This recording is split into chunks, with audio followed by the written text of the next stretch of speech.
శివాలయంలో అద్భుత దృశ్యం ఆవిష్కృతమైంది. ఆకస్మాత్తుగా నాగశేషు శివలింగంపై ప్రత్యక్షం కావడం అందరినీ ఆశ్చర్యానికి గురిచేసింది. నిజామాబాద్ జిల్లా నాగారంలోని ప్రాచీన నందిగుట్ట శివాలయం భక్తుల కొంగు బంగారంగా భాసిల్లుతోంది. ఆలయ ప్రధాన అర్చకుడు నందు అప్ప ప్రతినిత్యం ఉదయాన్నే శివలింగాన్ని అభిషేకించి రకరకాల పూలతో అందంగా అలంకరిస్తూ పూజలు నిర్వహిస్తున్నారు. ఎప్పటిలాగే గురువారం ఉదయం అర్చకుడు శివలింగాన్ని అభిషేకించి అందంగా అలంకరించారు. ఆ తర్వాత కాసేపు గర్భగుడి నుంచి బయటకు వెళ్లగా ఆలోపే ఓ నాగుపాము గర్భగుడిలోకి చేరుకుంది. శివలింగం చుట్టూ చుట్టుకుని పడగ విప్పి కనిపించింది. ఆ నాగుపాము ఆలయంలోనే 4 పిల్లలకు జన్మనిచ్చింది.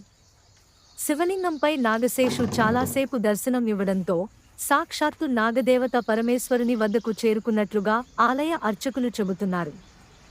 నందిగుట్ట శివాలయం మహిమోన్వితం అయిందని, ఈ దృశ్యమే ఇందుకు నిదర్శనంగా భక్తులు భావిస్తున్నారు.